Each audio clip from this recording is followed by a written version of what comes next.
Bonjour à toutes et à tous ceux qui nous rejoignent sur Télé Djibouti. Il est l'heure de votre rendez-vous du 15 heures. Nous verrons donc dans cette édition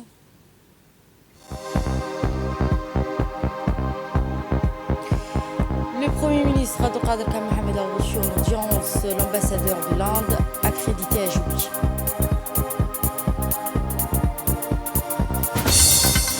Et au Moyen-Orient, l'ambassade de Palestine a été officiellement inaugurée à Londres. Un moment historique. Bonjour à vous et merci de nous avoir rejoints. Nous entamons ce journal par une nouvelle régionale. Le Conseil des ulémas somaliens a organisé hier une manifestation populaire à Mogadiscio, la capitale somalienne. Un rassemblement qui s'est tenu sur la place du monument Soldats Inconnus, situé au cœur de la capitale. Selon notre correspondant à Mogadiscio, cette mobilisation visait à dénoncer les organisateurs qualifiant de violation et d'agression non voilée d'Israël à l'encontre de la souveraineté et de l'intégrité territoriale de la République fédérale de la Somalie. À cette occasion, l'Union des ulémas somaliens ont publié un communiqué dans lequel ils exposent clairement leur position. Dans une intervention, les ulémas ont rappelé que l'unité de la Somalie sévit depuis 1960 et étant appelé au règlement des différends politiques par le dialogue et des moyens pacifiques dans le respect de l'unité nationale et de l'intérêt supérieur du pays. De leur côté, donc, les citoyens du pays ayant pris part à ces manifestations ont exprimé leur rejet catégorique de toute tentative de division du pays, réaffirmant leur attachement indéfectible à l'unité de l'État somalien et la cohésion de son peuple. Autre diplomatie, c'était dans les titres d'ailleurs. Le Premier ministre Abdelkader Mohamed a reçu aujourd'hui au Salon d'honneur de la primature l'ambassadeur résident de la République de l'Inde à Djibouti pour une visite de courtoisie.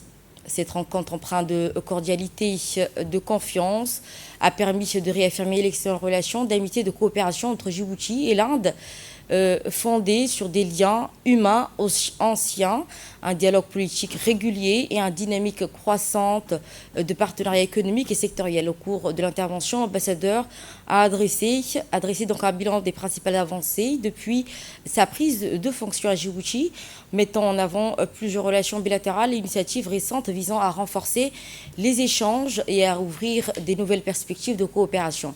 Parmi les points saignants, il a été notamment question du forum économique indo-djiboutien qui constitue une étape majeure dans le rapprochement des milieux d'affaires de deux pays.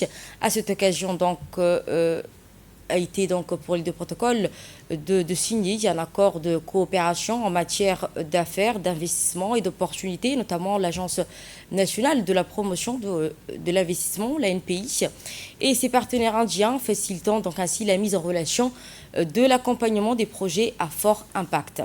Le Premier ministre a pour sa part exprimé sa gratitude et appréciation pour les efforts des diplomates indiens en faveur du renforcement et du partenariat bilatéral, ainsi que réaffirmé par cette visite la volonté du gouvernement djiboutien à consolider la coopération, de cette coopération qui privilégie des actions à fort impact dans des domaines économiques, éducatifs, sanitaires, technologiques et logistiques, conformément aux priorités nationales de développement.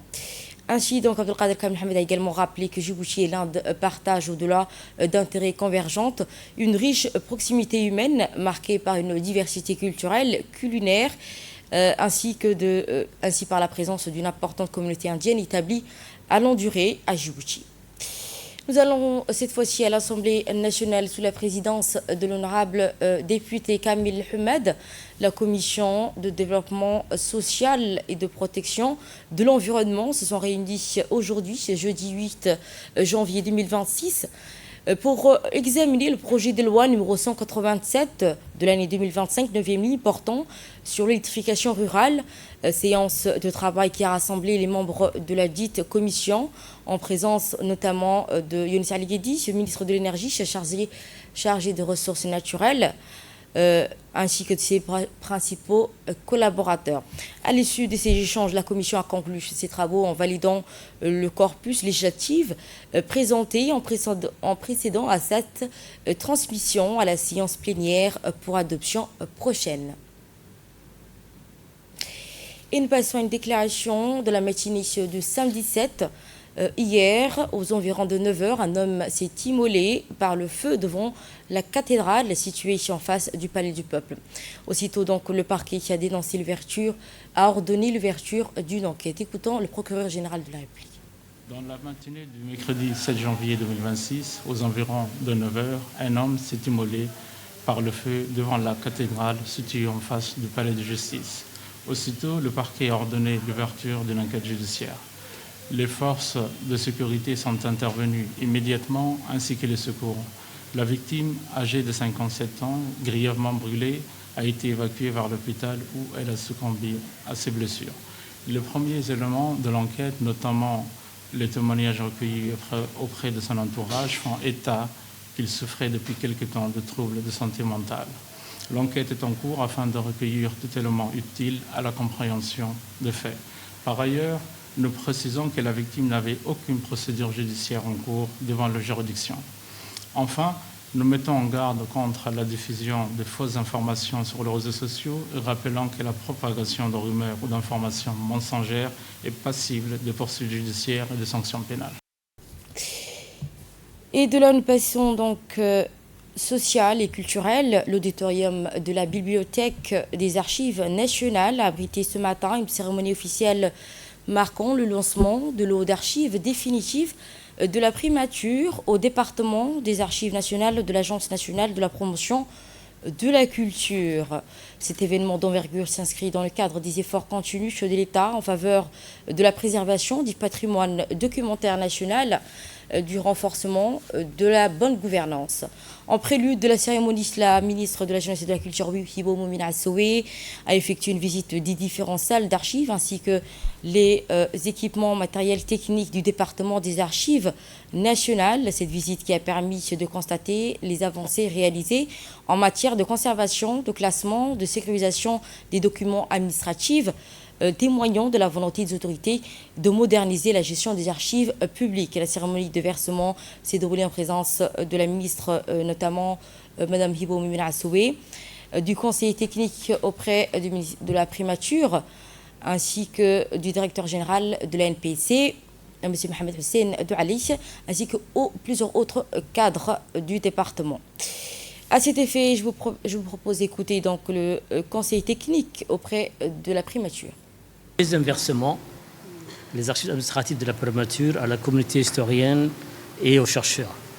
Ces documents précieux représentent une partie importante pour notre patrimoine national, offrant une fenêtre unique sur notre passé. Les archives gouvernementales sont des sources primaires essentielles pour comprendre l'histoire de notre pays. Ces documents sont une mine d'informations pour les historiens, les chercheurs et les citoyens qui cherchent à comprendre notre passé et à en tirer les leçons. Nous sommes conscients de l'importance de rendre ces archives accessibles à tous. C'est pourquoi nous avons travaillé à la numération et vous le remettre afin que les chercheurs et les citoyens puissent les consulter facilement. Je voudrais remercier tous ceux qui ont contribué à la collecte, à la conservation et à la numérisation de ces archives. Votre travail est essentiel pour préserver notre patrimoine national et pour permettre aux générations futures de comprendre notre histoire. Nous sommes convaincus que ces archives gouvernementales seront une source précieuse pour les chercheurs et les citoyens. Donc nous sommes un peu les pionniers pour inviter tous les autres départements administratifs à collaborer avec vous. Non seulement aujourd'hui, je me tiens à vous en tant que membre du comité de la primature, mais aussi en tant que président du conseil d'administration pour appuyer ce département qui reflète notre patrimoine national. Je vous propose à présent de suivre l'intervention de la ministre Dr Hibo Moumina Sowe et dans son inquiétude de préserver à tout prix les archives. Réunis aujourd'hui pour un moment important, la réception officielle du deuxième lot d'archives publiques définitives de la primature aux Archives nationales. En ce début d'année 2026, je tiens d'abord à adresser mes meilleurs vœux à chacune et chacun d'entre vous, ainsi qu'à l'ensemble des administrateurs qui s'engagent quotidiennement pour la préservation de notre mémoire nationale. Je voudrais féliciter d'ores et déjà, et très chaleureusement, les équipes de la primature pour la qualité du travail accompli. Et bien sûr, le département d'Archives nationales a fait un bon accompagnement, mais le travail a été fait par vous d'abord. Et pour avoir accompli donc ce travail et ce versement aujourd'hui de 65 boîtes représentant 20 mètres linéaires de documents couvrant la période 2013-2024. La primature devient ainsi la première institution publique à verser officiellement ses archives en 2026, ouvrant la voie à une année, nous l'espérons, et nous le souhaitons, exemplaire sur le plan archivistique. L'année 2025 a été, et on peut le dire, une année record pour les archives nationales en termes de réalisation. A été réceptionné un volume exceptionnel de versements provenant de la présidence, de la primature, de l'Assemblée nationale, du MENFOP, du ministère du Travail, du ministère de l'Intérieur, du CHU, de la Poste. Il a été mis en œuvre aussi un plan d'urgence archivistique initié pour harmoniser les pratiques et sécuriser les documents de l'État. Se sont tenues également des formations multiples et essentielles en numérisation, description archivistique, gestion des fonds historiques, ainsi que l'utilisation du portail numérique Atom. A eu lieu également l'ouverture officielle de la salle des lectures, des bornes de consultation et l'acquisition, comme on l'a visité tout à l'heure, de nouveaux équipements de numérisation. Et pris aussi un engagement renforcé en faveur de la décentralisation archivistique, notamment à travers le diagnostic réalisé à Alice Abier, révélant la nécessité d'une intervention urgente pour préserver des archives très anciennes. Ces avancées majeures témoignent d'une dynamique nationale forte, celle de la modernisation, de la dématérialisation et de la consolidation du patrimoine documentaire public. Autre nouvelle du pays, le mouvement des jeunes militants RPP a lancé le tournoi interannexe de football, le mouvement des jeunes pour le progrès a lancé dans le mercredi. Hier, le tournoi interannexe de football lancé sous le slogan « Vous avez dit oui à notre espoir, nous irons au combat avec vous, Papa RPP ». À travers cet événement sportif, les jeunes militants exprimaient un message de soutien fort et indéfectible au président de la République, son Excellence Ben Marguelé, en perspective de l'élection présidentielle d'avril 2026. Cérémonie d'ouverture qui s'est déroulée en présence de plusieurs membres du gouvernement, des membres des conseils exécutifs du parti, ainsi que la vice-présidente de l'Assemblée nationale, Safia Elmi, ainsi que plusieurs autres jeunes et moins jeunes, donc des différentes équipes engagées dans la compétition, de nombreux militants et sympathisants du parti. À l'ouverture de la cérémonie, les équipes participants ont défilé devant l'auguste assemblée composée de militants et sympathisants de son Excellence Ismaël Marguelé, scandant en une voix vive Ismaël Marguelé tout en brandissant des brancards portant le nom de leurs différents annexes. Cette séquence solennelle a été suivie par l'exécution de l'hymne national chanté à l'unisson et par l'ensemble des participants, puis l'hymne officiel du Rassemblement populaire pour le progrès. À travers ce tournoi, le mouvement des jeunes et militants du parti entend promouvoir l'esprit de cohésion, de fraternité, d'engagement politique, tout en utilisant le sport comme vecteur de mobilisation, de rassemblement. Cette initiative qui s'inscrit dans la dynamique de soutien et de mobilisation des jeunes autour des idéaux du parti et de l'action du président de la République, son Excellence Ben Marguelé.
Environnement et la finance dans la biodiversité. Le ministère de l'Environnement, du Développement durable, en collaboration avec le ministère de l'Économie et des Finances, en partenariat avec le Programme des Nations Unies pour le développement, le PNUD, avec l'appui du Fonds de l'environnement mondial, ont procédé ce matin au lancement officiel de l'initiative pour la finance de la biodiversité. Cérémonie qui s'est tenue à l'hôtel Sheraton ce matin, au programme stratégique qui vise à doter le pays d'un plan national de financement de la biodiversité, un outil clé destiné à mobiliser, orienter, motiver les ressources financières en faveur de la conservation et de l'utilisation de la biodiversité durablement. Cérémonie de lancement qui a réuni des hautes personnalités institutionnelles, dont la représentante du PNUD, le secrétaire général du ministère de l'Environnement, le secrétaire général du ministère de l'Économie et des Finances, ainsi que les représentants des ministères sectoriels présents assistant à cette cérémonie. La sécurité alimentaire, le tourisme durable et les moyens de subsistance des communautés. Pourtant, cette biodiversité est soumise à des pressions croissantes liées au changement climatique, à l'urbanisation et la rareté des ressources. Face à ces défis, le PNUD accompagne le MED et ses partenaires depuis plusieurs années en associant action publique, société civile et population rurale. Ainsi, après cette intervention, je vous propose de suivre le secrétaire général auprès du ministère de l'Économie et des Finances, soulignant à son tour la nécessité d'aligner les objectifs environnementaux avec les priorités économiques et budgétaires du pays. Cette initiative nous offre les outils pour explorer et structurer les financements innovants. Pour le ministère de l'Économie et des Finances, Biofin est l'occasion, premièrement, de diversifier nos sources de financement en allant au-delà de budgets classiques pour financer les mécanismes tels que la fiscalité verte, les paiements pour les services environnementaux ou les obligations bleues et vertes. C'est aussi l'occasion d'optimiser les ressources existantes en améliorant l'efficacité de nos dépenses publiques liées à la nature.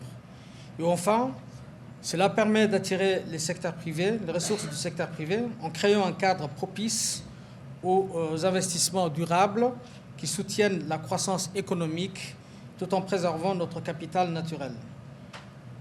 Mesdames et messieurs, l'objectif est clair.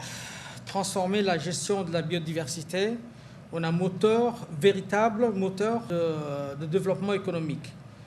Cet atelier marque le début d'une collaboration intersectorielle indispensable pour bâtir une architecture financière moderne capable de répondre aux défis climatiques et écologiques de notre pays.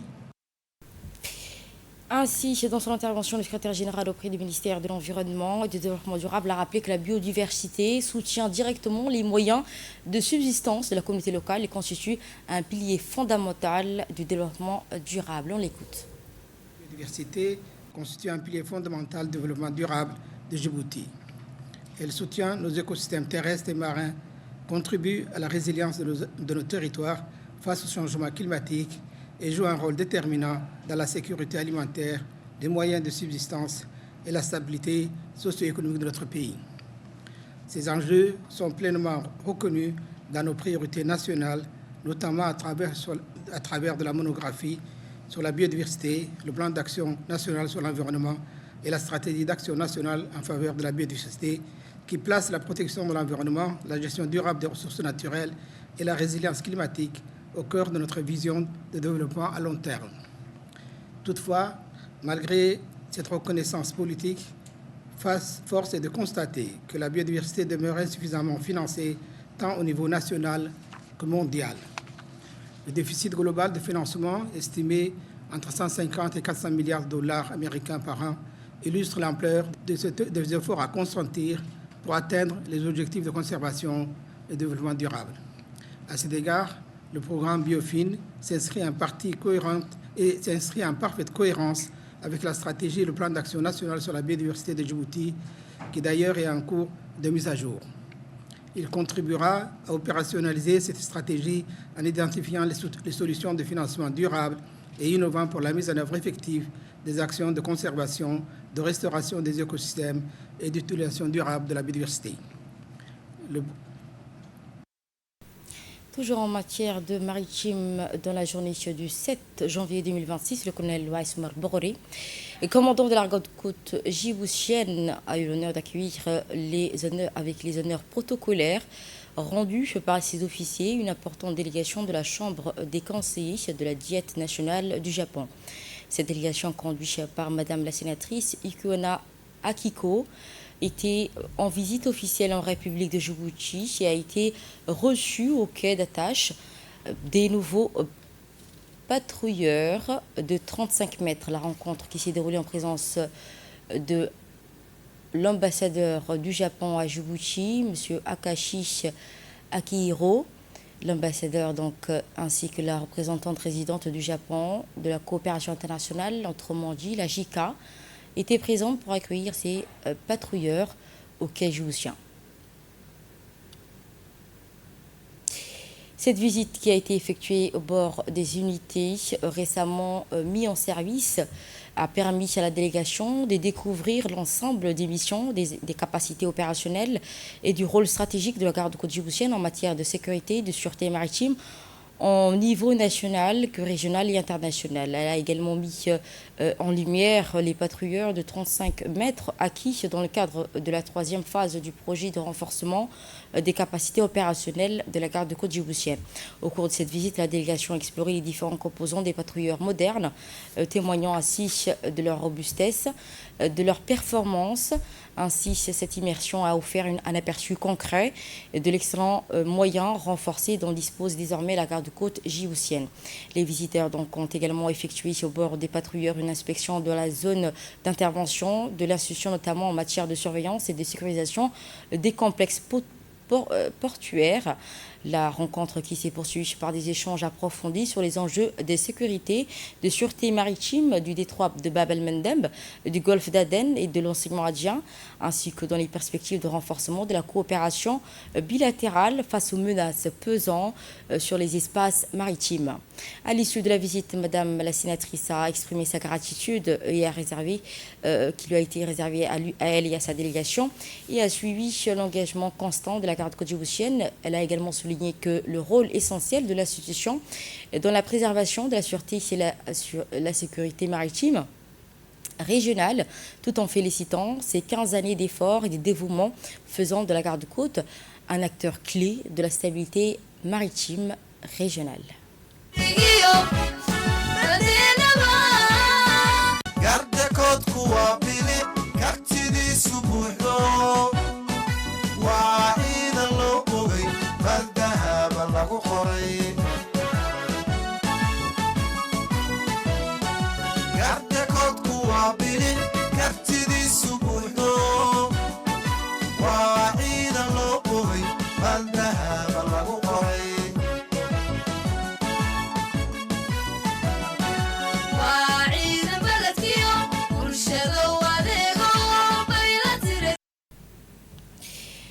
En national toujours, il est porté à la connaissance de la population que le rassemblement religieux annuel, communément appelé Ijtima', se tiendra au Merguez de Pékin 23 du 8 au 11 janvier 2026. À cette occasion, la gendarmerie nationale sera pleinement mobilisée afin d'assurer la sécurité des fidèles, de garantir la fluidité des circulations durant toute la période de rassemblement. Dans ce cadre, 2 axes de déviation ont été mis en place, l'un pour les véhicules en provenance de Djibouti-Ville et l'autre pour ceux arrivant des régions de l'intérieur. Des aires de stationnement aménagées sont également prévues pour accueillir les véhicules des participants. Compte tenu de la forte affluence attendue le dimanche 11 janvier prochain, un plan spécial de circulation sera communiqué prochainement, accompagnés de consignes de sécurité spécifiques qui devront être strictement respectées. La gendarmerie nationale appelle également l'ensemble des fidèles, en particulier ceux présents le dimanche prochain, à faire conformément et rigoureusement attention aux instructions des gendarmes déployés sur le terrain. Tout comportement dangereux, manquement aux règles ou prise de risque ne sera pas négligé par la gendarmerie nationale qui compte sur la discipline, la rigueur, le sens du civisme de tous pour assurer le bon déroulement de cette réunion religieuse à Pékin 23. Et de là, nous allons donc aux nouvelles régionales, renfort militaire à Aden et instauration d'un couvre-feu nocturne renforcé pour renforcer ainsi la sécurité.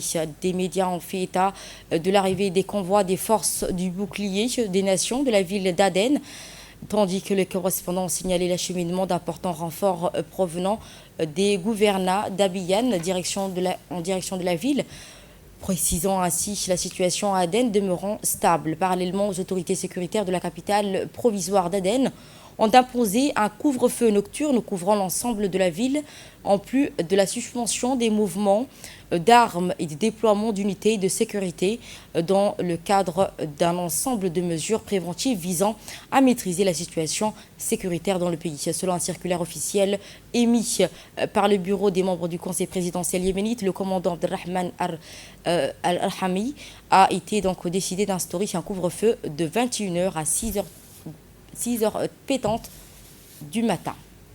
Et de là, nous passons à l'actualité au Moyen-Orient. C'était dans les titres l'ambassadeur palestinien à Londres se réjouit de l'inauguration à Londres, donc que la reconnaissance britannique de l'État palestinien constitue une étape importante, renforçant ainsi la reconnaissance de la cause palestinienne dans les sphères politiques britanniques et donnant aux Palestiniens une voix plus forte, s'adressant au gouvernement britannique à influencer ses positions. Dans leur déclaration à TRT World, l'ambassadeur a expliqué que cette reconnaissance officielle permettrait aux Palestiniens d'élargir leur champ de communication et de pression politique et diplomatique du Royaume-Uni, notant que Londres devient ainsi l'un des 25 pays européens ayant officiellement reconnu l'État palestinien, ce qui reflète un tournant européen vis-à-vis de la Palestine. Et voilà, ce sera tout. Merci à vous de nous avoir suivis. Vous étiez sur Télé Djibouti pour le journal de l'info.